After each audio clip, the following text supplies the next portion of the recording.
Well, I got the frets polished and got linseed oil on the fretboard. Boy, that's some beautiful rosewood in that thing. Check that out. The frets are, like I say, there's a little bit of wear up here. I don't know how well you're going to be able to see them with such shininess, but this is probably the worst fret right here, the third one. See, you can see some tiny dents in that. They're not very bad, but it's going to need a fret job before, I don't know, depends on how much it's played. But at least I finally did get the frets polished and got the linseed oil on the board between all the other fucking shit going on here in the background and all the time, 24/7. It's amazing to get anything done sometimes, but there it is.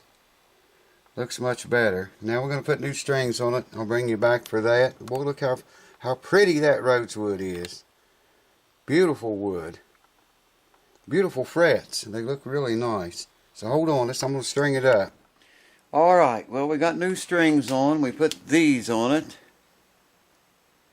That's a 12 to 54. I think that's about what it had on it before. And we're going to check everything again now. It's up to pitch.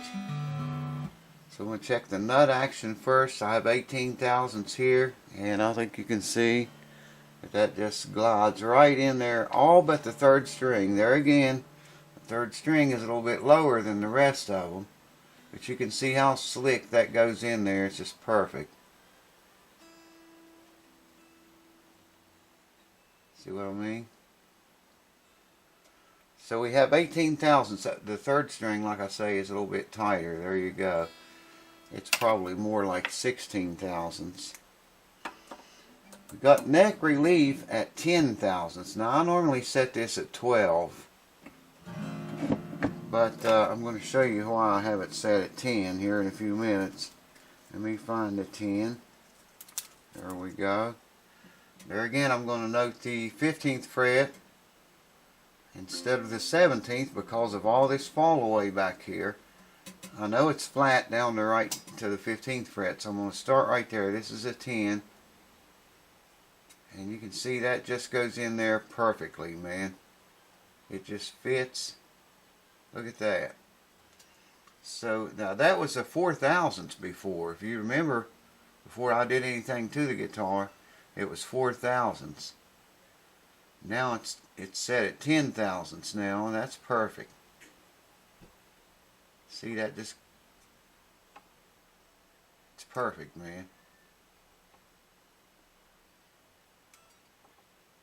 It's not hanging up on the string if I get it in there flat. See?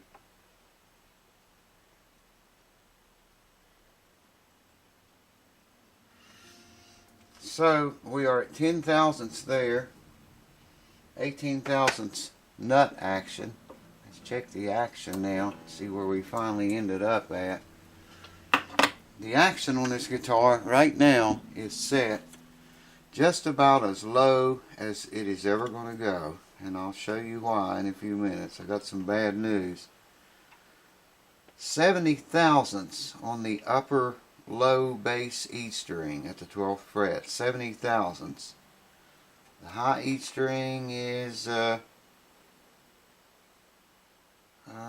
60 thousandths. Actually, it's 50 thousandths on the high E string at the 12th fret. Let's see what that is equivalent to in 64ths. Okay, we are exactly at 5/64ths on the low E string. 5/64ths at the 12th fret. Probably, I was going to say probably 4/64ths here, and it is dead on the money. Maybe just a C hair more than 4/64ths, but I'm going to call it 4/64ths. 4/64ths on the high E 12th fret, 5/64ths on the low E at the 12th fret. That action is really, really down there, if you can see that.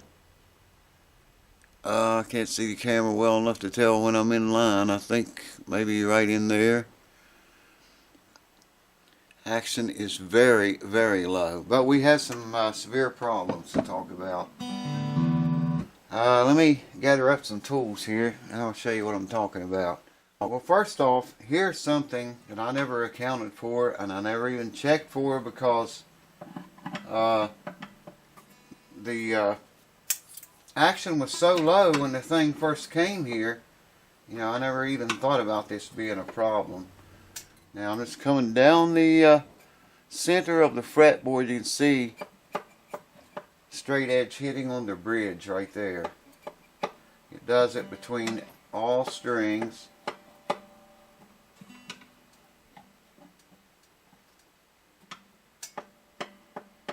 See what I mean? Between the 4th and 5th. Between the 5th and 6th. It is just, it's not very much, but it is hitting. That straight edge should slide right over top of the bridge like so and all the way up to the saddle like that. That's the way it should fit between every string like this right here, there. It should hit the saddle, not the bridge. Now if I pull it out, I'm pulling it out, watch it drop down. See that? See it fall down? Then it hits on the bridge. That means this guitar is really very, very, very, very, very close to needing a neck reset. Hold on, I'll show you something else. Okay, first, let me tell you what I'm doing here. I've got a dial indicator on a straight edge here, okay?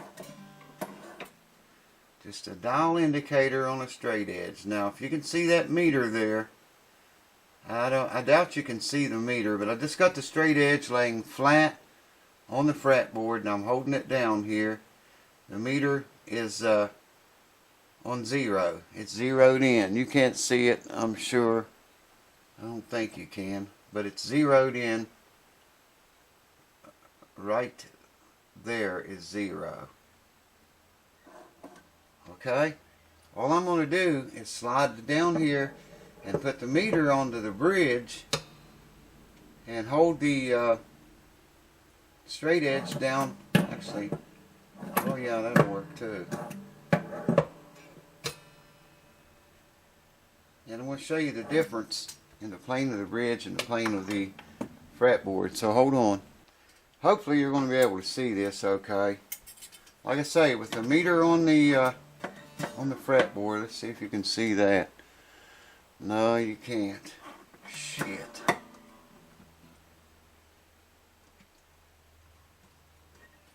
Well, I can't show it to you. The meter is on 0 when I get back past that last fret. There it is. It's on 0 exactly, okay? So if I slide the meter right on back here now,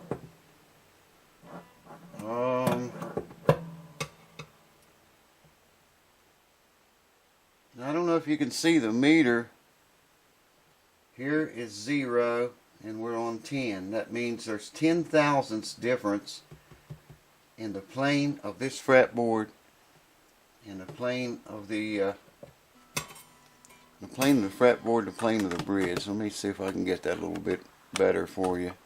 Kind of look at it at an angle here. Hopefully you can see that. It's exactly on 10 thousandths right there. Well, I'm kind of on the string. Hold on. There. There's 10 thousandths. Holding it flat down. I mean, if I just breathe on it, it changes. But that's 10 thousandths. Now, like I say, 0, that's on 10. Right here is where the 0 is. So if I go back up here onto the fretboard, I get everything leveled up here on the fretboard, you can see the meter is at 0 right there. I hope you can see that. We are at 0 there. And all I got to do is just slide this straight down here, rest it on the bridge just like I showed you. And you can see the meter jump from, let me get it everything flat and square here. There, you can see it jump from 0 up to 10. At least I hope you can see it. I can't change the angle of it any more than that. right there it is, maxing out at 10 thousandths. So the plane of the bridge here is 10 thousandths higher than the plane of the fretboard. The plane of the bridge here, on the very top of the bridge, the plane of the bridge is 10 thousandths higher than the plane of the fretboard is, okay? That could be, I'm thinking that whoever glued all those braces back inside of here, they didn't mess with, you know, trying to get the belly out of it. Let me show you the belly it has. You can see right here, I think. Let me get honed in on this a little better. Yeah, I think you can see that. Check that out. Quite a bit of belly, see? On both sides. On this side and over there. I could measure that too. But I'm thinking, whoever glued these braces back in this guitar either didn't know that because this sunk in, the top had to react some way. How did it react to that sinking in? Well, it lifted up back here, the belly. And they didn't think about flattening that top or trying to lift this back up. All they did was glue the braces back. And now the braces are glued back with the top in this condition.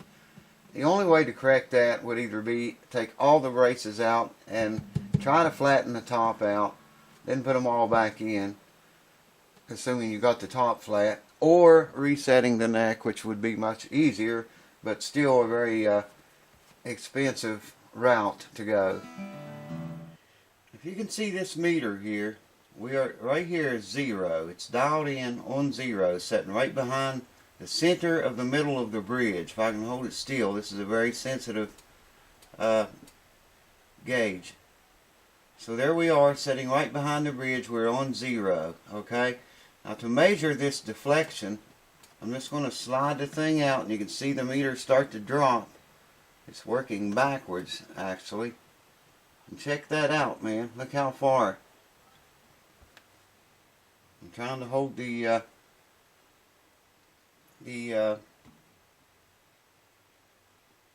straight edge in the center as much as possible, and it's actually not the center. That's more of the center right there, and that's showing. Let's go out a little bit farther here.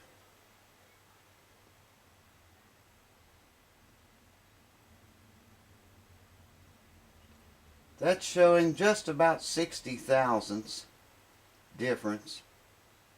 I know I'm shaking it all over the place, but like I say, it's a very sensitive tool, you know, and unless I haven't mounted onto this straight edge the way it should be, it's not going to be exact. But I'm just showing you, it's about 60 thousandths difference in the side right there where the meter point is now, and if I slide the meter back over here near the center of the guitar, there it returns to 0, you see.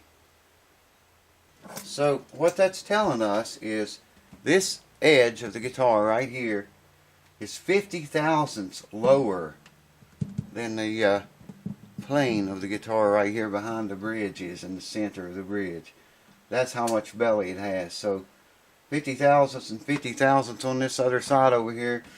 You got to count both sides. That's 100 thousandths, man, of belly the guitar has. Really very shameful, very disturbing and upsetting to think the thing needs a neck reset, but it really does to fix it right. So hold on, let me gather my thoughts once again.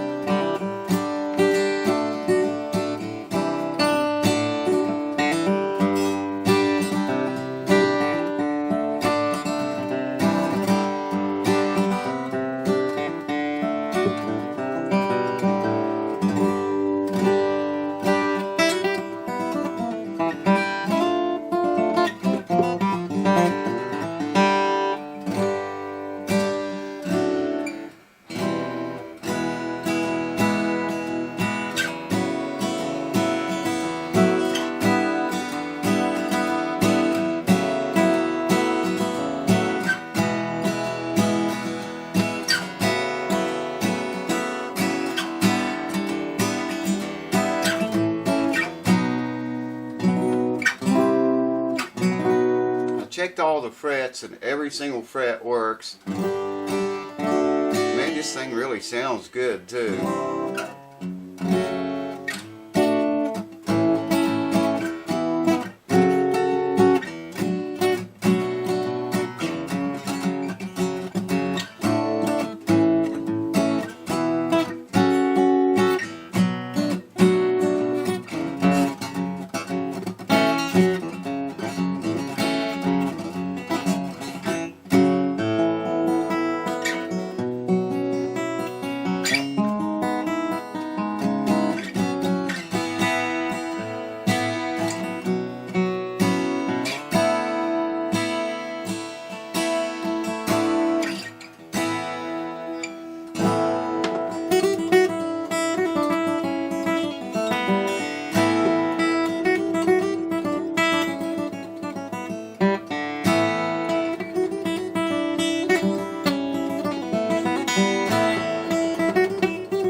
It's too screwed up to play anything, but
I think that was an old Fog Hat tune I used to play.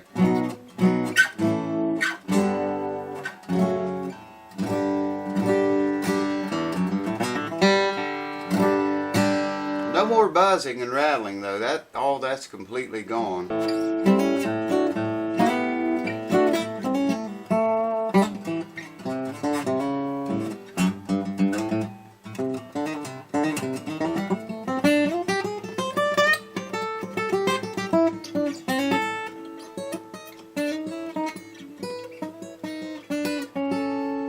Hands are too screwed up to play it.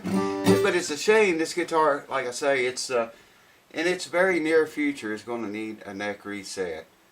You know, I hate to say that, but there's proof. I showed it to you.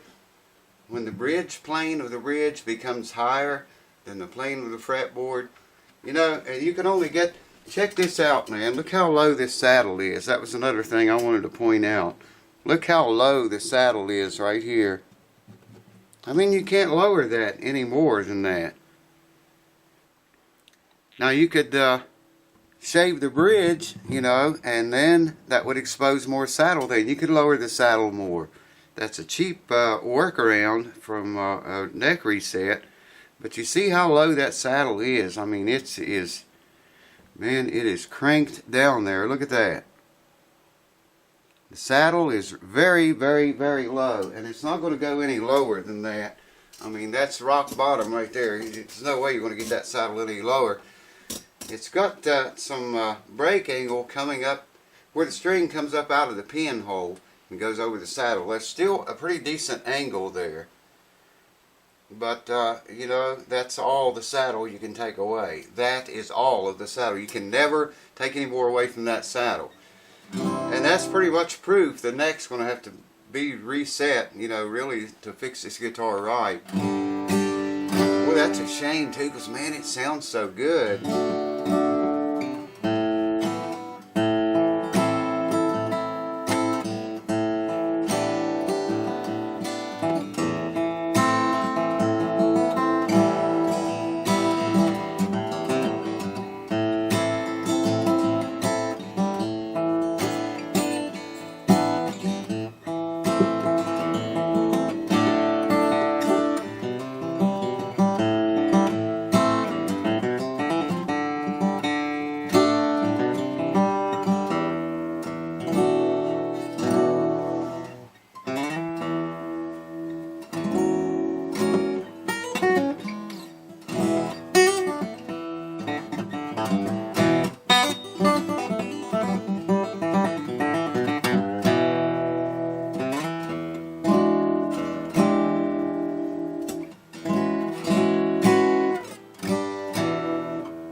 can't play it, but one of these days I'm going to be able to play guitar again. I don't know, guys. I'll talk to the owner and tell him about all these problems. You know, the guitar could last a long time, and not, you could play it like this. I mean, the thing plays easy. You can see how very low the action is. Look at that, man. Look how low that action is. Now there again, like I say, when you get down here, it rises very quickly. I can't see the camera well enough to tell if I'm flat with it or not, but you can see how high the action is here as compared to up here. I mean, it's, you know, but there's nothing you can do about that, because I think whoever glued those braces back glued them back while this was bellied up and while this was sunk in. It's still bellied up and still sunk in, and probably always going to be that way because the braces are glued in there now with it that way. I tried humidifying the crap out of it, and it helped a little bit, but it didn't flatten it back out or anywhere near. So, you know, the only other alternative, like I say, is either shave the bridge to expose more saddle, and then we can take more off the saddle and in turn lower the action more, or reset the neck. Or, you know, the thing may last 5 years, 10 years, 8 years, and never move anymore and stay just like that. You know, you just don't know about these things. If it's taken care of and the proper humidity levels are maintained, the moisture content in the wood is maintained over time, you know, it may never ever get any worse.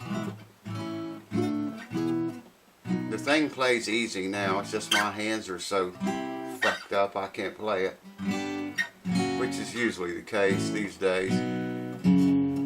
I haven't had time to practice. I've had so much work to do. I just haven't been practicing. So I'll talk to the owner anyway, and I'll find out what he wants to do. I would recommend not resetting the neck right now, just waiting. Like I say, you may never have to, but you probably will. In the near future, before very long, probably going to have to reset the neck on this guitar. So anyways, there you go. I hope you guys picked up a few tips through this. This was a short series, I think only a couple of videos. As of now, you may see this guitar again. We may be resetting the neck, I don't know. I'll do whatever the owner tells me to do. But as far as right now, we're on hold until I hear from him. I got the intonation, by the way, dead on the money on every string. According to the tuner, they're dead on the money now. So thanks for watching, guys. I hope this was thrilling for you. It's been quite a day here, but then again, that's why they call it the house that never sleeps, because it never does. Shit going on all the time, 24/7. Probably the Harmony Body K neck guitar we're resetting the neck on. That might be up next, or we may not be finished with this one. I'll wait and see what the owner says. But this is a great sounding guitar. I'm going to buff it up too for the owner and make it look real nice. I got fingerprints all over it, so I'll clean it up for him. Cheers. Thanks for watching. See you very soon. Thanks for your support. Get you a t-shirt, baby. If you ain't got one yet, order one. Got videos about it. Check them out. Cheers.